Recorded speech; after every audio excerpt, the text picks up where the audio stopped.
Hey, all you weirdos, Jim here, and what you're about to listen/watch is a condensed version of our review from this week's DC Comics podcast. So, if you like what you hear, check out this week's Weird Science DC Comics podcast. Also, if you would like to help us out for everything we do and get a ton of exclusive podcasts and videos and all sorts of things, please check out our Patreon at patreon.com/weirdscience. You can hit the links in the show notes. Go there, check it out. Thanks, and away we go. You are all weirdos. Weird science is the revolution. Weird science is the revolution. Tales of the Titans #3. Whew, it's a Donna Troy book. Donna Troy, The Truth Cuts Deep. Steve Orlando writing. You have art by Kath Lobo, and then also Bob Quinn on a couple pages. I'll give a shout out to Kath Lobo. Don't really know the art, but it has like a Darwin Cook-like look at some points, and I actually do like it in a story that I thought was going to be a flashback to an origin, but yet wasn't. But actually, I do like... There's a little bit of flashback. A little, not much. Little. I thought that was what these all were about. Not really, but you end up having other things that I wanted to know about also. But you also have colors by Adriana Lucas. Good colors. Rob Lee, kick-ass on letters, I'll tell you that. Ooh-wee, those letters. But you end up where this is a big Markovia issue. You're dealing big on Marcovia. You're dealing big with a new Baron Bedlam, who's Aster DeLam, which is Frederick's son. You get a weird play with that. I don't know why we needed that. And then he just gets captured anyway. But the big play in my mind is if you bring up these things, and Baron Bedlam, a big Batman Incorporated villain, Batman and the Outsiders, all that stuff, more Batman and the Outsiders. And it really went against Geoforce, who's from Markovia. Like, Geoforce is the deal here, even when they say, and Steve Orlando gives a little wink in this, Frederick DeLam, the original, his dad, Baron Bedlam, the big thing was he got the process that Geoforce got as well. He has that Geoforce power set, and this kid has it as well. But you never mention Geoforce. And at this moment, what's going on with Geoforce? He ended up killing Ra's al Ghul and then nothing else. We never heard anything about it since then. And I thought maybe, not that it's Steve Orlando's deal, I believe that was even Joshua Williamson when he was doing that stuff. Yeah, that's what I'm saying. I thought that maybe Steve Orlando would get a hold of something that's like, man, being in Markovia reminds me of that Geoforce, right? Boy, I hope that he's okay now that he's in Bel Rev, or he's here, or he's there. I just wanted a mention of him. Maybe give us a little status quo of him. It's not anything to do with this issue, but I still wanted that, and we don't get that. We don't get that at all. Well, I was going to ask, when did Leviathan lose control of Markovia? Because they were in charge for a little bit, right, during Checkmate or whatever by Bendis? Did that ever wrap up? I guess just because Leviathan just got completely destroyed and whatnot, because you even have mentioned here, because Steve Orlando, when he was doing the Justice League of America, when that ended, it was not a good book. When it ended, you ended up having what was going to be. It was set up. Steve Orlando has told me that they said that he was going to be able to have the Justice Foundation book. They never did it then. The book was going to be, and again, people rolled their eyes, even though this was maybe, like 2019, 2018, somewhere back then. The idea that it was going to be that Justice League led by Vixen that was going to go around, and instead of punching people and doing that, they were going to end up desalinating water and teaching kids to read. I think that eventually, because me and Eric laughed, I'm like, I don't know who's reading that book. Like, oh my God, you know what we're going to fight this week? Illiteracy, like nonsense, right? Yeah, illiterate, maybe literacy, the way I read this dialogue. But yeah, the whole play is that what people want? But you never had that. So you start out this where it is Vixen, and, you really start out with what is the flash. There's a one-page flashback. It shows what he's using, which is the Donna Troy, her family died in the house fire. In the fire. Yep. Yeah, and Diana adopted her and, trained her and gave her the purple ray, whatever, to give her powers. And that's what we get, and which I do appreciate that. But, she has a very confusing history. There's been times where, she's like the evil copy of Diana made from the gods or whatever? She was the whole, actual clay, beside, that whole play, and they go with that this is the fire. I actually, in my mind, I assume that we were always doing that anyway, but it is nice to see it. That's what I was hoping. This is my favorite origin, so. I even, at one point, I did that Tales of the Titans back in the day had her origin in a Patreon show that I did, and I really liked it. I really liked that issue. So you end up seeing that sets it up, and then you just go forward. You really get real heavy with this taking pictures deal, too. And that's something from her past. We're going to get that. That's, a Teen Titans deal as well. So she's there, and she's taking pictures of Vixen. Even the beginning, just weird dialogue. The dialogue is so odd sometimes about what's happening. And Steve Orlando does even say, and this is where it is, oh, man, we're still here, but you're an outlaw with that whole thing with the Axe program. And it's good that it ties into what Tom King's doing. Current continuity, yeah. Yeah, and then says, so what, Axe can ban us, but I've still got all the favorites, the sword, the shield, the lasso, and the one that really should be the camera. I'm like, what is going on here? It's such weird dialogue. But she's going to it's almost like the camera becomes the lasso of truth. The camera can't lie. I'm going to take pictures. I'm going to end up showing everybody that all the atrocities with this camera and go to Markovia.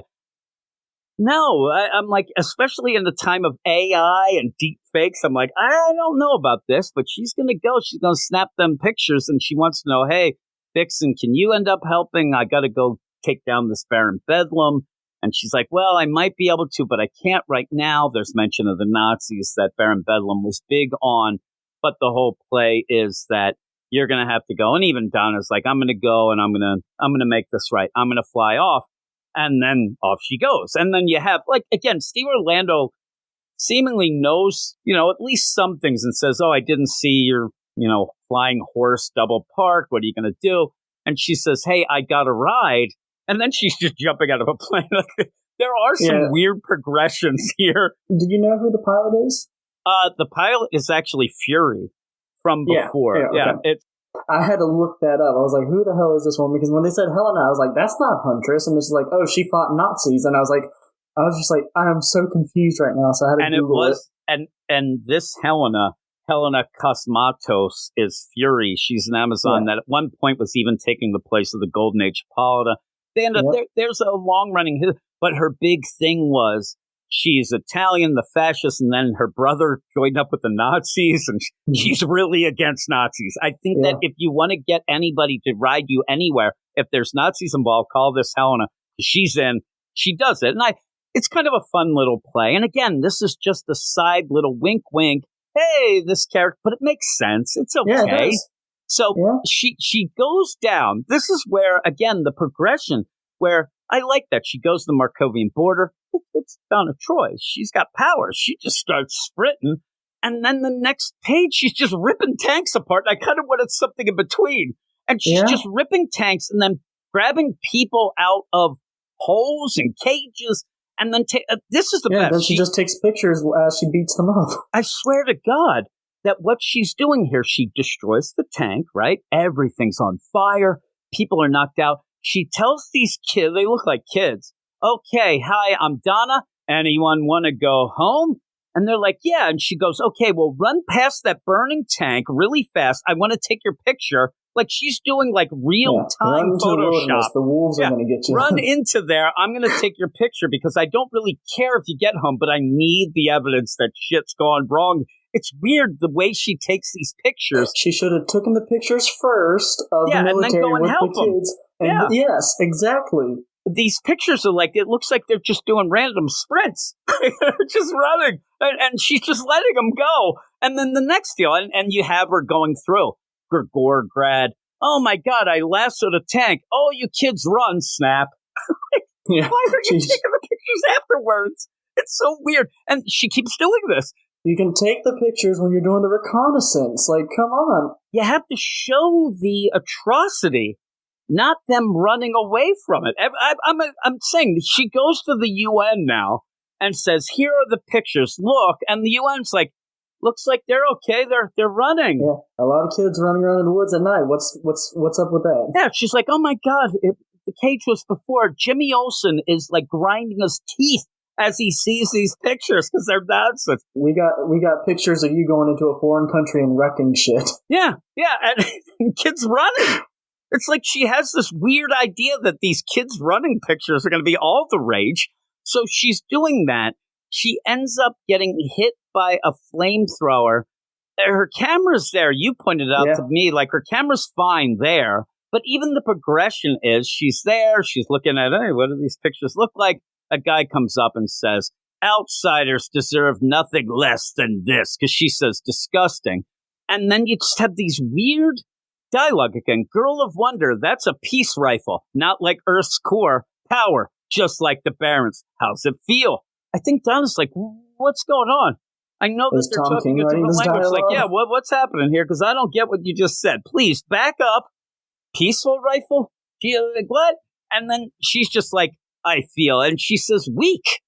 And then they just go back and forth. And this is the best, too. I love this guy, because now the guy is an idiot. He says, talk as you like, Americans, whatever he says. All you've got is a rope, a shield, and your mouth. And then she says, then I'm over-prepared. And then the guy says, to hell with your threats. I mean, he's threatening her in my mind. And then she ends up blocking, destroying guns. Oh, my God, the rifles. I knew we should have brought a tank. What happened? I don't think you want to bring a tank. She lasted the last one. And then she yells, the truth hurts. There's a lot of one-liners that don't make any sense. Then the guys yell, smoke the woman. She ends up attacking with the shield, and at the end, she then calls for Discordia, who comes and tramples the hell out of guys. Like, what's happening? It's kind of fun, Nobody expects the Pegasus to show up, and it's like... Yeah, nobody does. Really? Like, Discordia's, like, pissed off still that didn't just go on Discordia. Had to get Helena's deal. But yeah, he shows up, whistles, and then that's it. Okay, I did that. She's not taking pictures of that, like her tying up, foreign military. Then she runs up to take pictures, though, of kids down in a cage. She rips them off and says, I'm on the way to go take down the Baron and his castle. These kids yell, the castle, but it's guarded by us. She says, what? And then the big play is human shield, but it just looks like people are like working menial jobs around there. She's not there to go and blow up the castle in one fell swoop. She's there to break in, probably, and get the Baron. So I don't know that a random two guys holding a pipe and a couple of other guys sweeping up some leaves and dirt really is a human shield. But they say that. Then she's like, oh no, she has her camera out again. She's taking pictures. And then all of a sudden there's a huge explosion. Not really played out, but it must be, Baron Bedlam shooting his, fire hands that he says later, but it's not really played out, and her camera's destroyed. And then he's like, oh, but at the end, it doesn't matter, because she will reveal later that the pictures went to the Amazonian cloud. Yeah. So maybe that's a little wink. I was going to say, that's it's the competitor. It's so ridiculous, right? And it's so really, it's just a joke, but you have but again, the pictures are a lot of kids running. It's like, oh, I could just imagine where I wish you did have Baron Bedlam on trial. Like, what do you think of this picture? He's like, oh, that is when we do the Baron Bedlam fitness test. They are running the shuttle run. And they're like, oh, he got us. Let him go. Hey, it's good that you get the kids out and about. He's like, yes, I always say that anybody in Markovia, only 30 minutes on devices a day. He's a hero now. But yeah, she ends up facing this new Baron Bedlam, who reveals that, oh my God, again, throwing names out there that are Pastille. Helga Chase, the scientist that gave his father the Geoforce powers, ended up giving them to him. He's something better, he says. He's got it all going on. His dad's a piece of crap. I'm going to end up being better. He does end up at one point squeezing down a shield, and somehow it turns into a giant lava explosion. And then he says, anything else you want me to break? She shows the bracers, and he's like, all right, you're already wearing and they just start fighting, and they just randomly fight. I'm like, this is a wacky issue. Real wacky. So, again, we're not even done, but at this point, what are we getting really about Donna Troy that we needed to know to go forward in any sort of Titans book? Because this is kind of that loose space deal, because we did have even a editor's note in Tom Taylor's Titans to see the next issue. That's the Beast Boy. So these are somewhat important, setting up a continuity, setting up a status quo. We're really just getting Donna Troy wrecking house in Markovia and fighting a new Baron Bedlam. The Raven issue was just her going against friggin' another person. I mean, I know why we have these. They're just cash grabs. Yeah, I had you'll laugh at me when I give my score at the end, because I'm telling you, I chuckled through it. That's the one thing Steve Orlando does. He makes me giggle because things are so outrageously ridiculous. I'm not saying it's good, but at least I think that he, like, again, where people are saying, hey, he tried. No, I'm saying that he made me laugh, and I didn't laugh a lot at books this week. Whether I'm laughing with it or at it, I was having some goofy fun. It took me a while to get through it, though.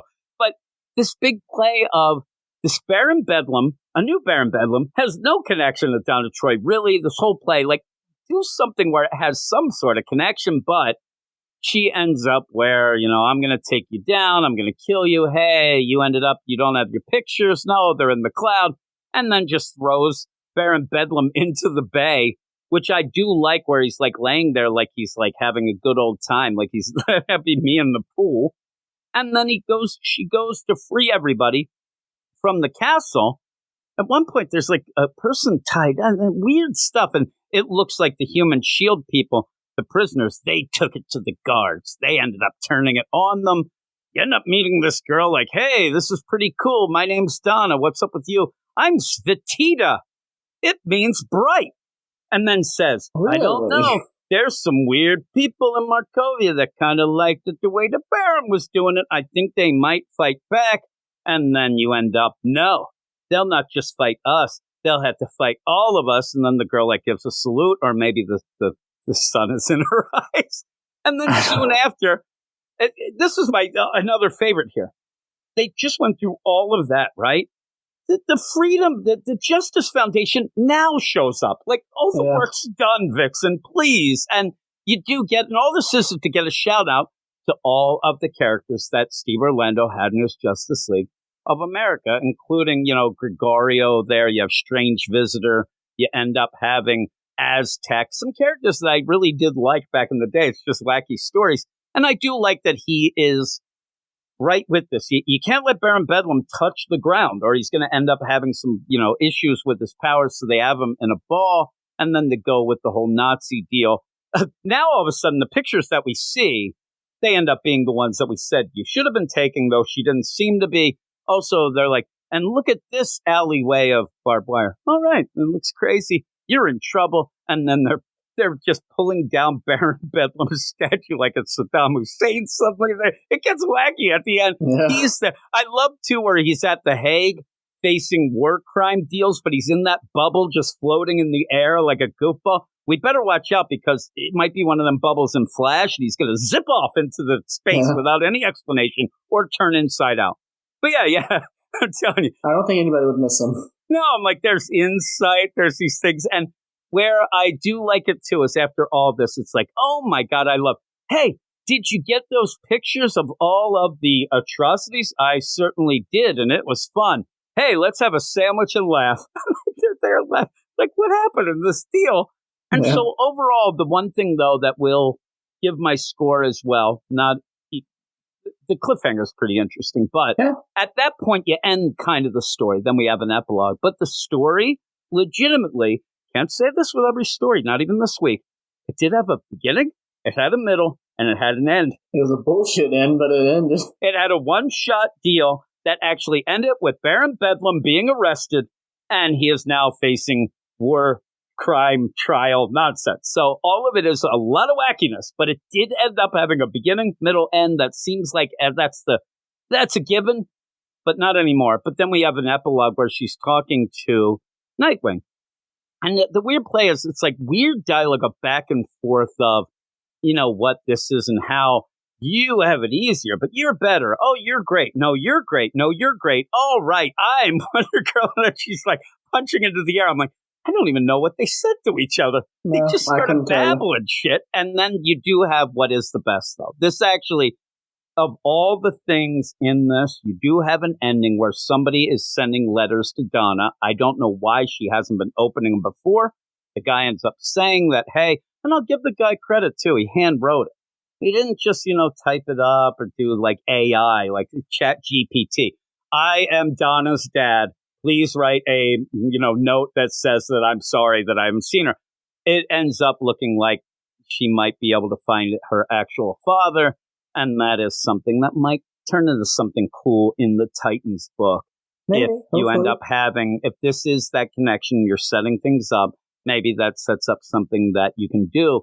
Though I worry because that would be something else that Tom Taylor can throw in the pile of things that he doesn't get to. But we'll see. We'll see. Or maybe we'll just have Tales 2 and Steve Orlando will be back. And turns out we're going to get a Donna Troy miniseries. Yeah, Donna Troy. And you have 5 issues of her just doing wacky crap.